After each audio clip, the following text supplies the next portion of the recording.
తెలుగు బాగున్నారా? మేము బాగున్నామండి. మీరు అందరూ బాగోవాలని కోరుకుంటున్నాను.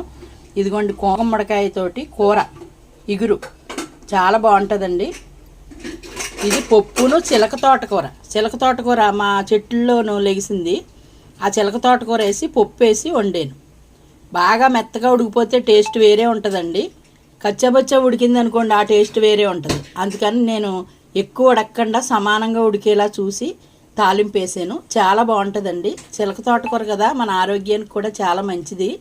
మనకు అరుదుగా దొరుకుతుంది, కొనుక్కుందామంటే దొరకదు. ఈ చెట్లలో లెగిస్తేనే తప్ప.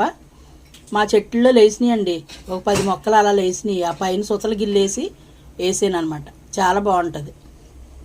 ఎప్పుడో చిన్నప్పుడు తిన్నాను నేను. మా అమ్మ ఎక్కువ చిలక తోటకూర బాగా వండేది. ఏపుడు వేసేది, కొబ్బరి వేసి ఏపుడు చేసేది, పచ్చడి చేసేది. చాలా బాగుంటుందండి. మీకు ఎక్కడన్నా దొరికితే వదిలిపెట్టకండి. ఇదిగోండి గుమ్మడికాయ కూర.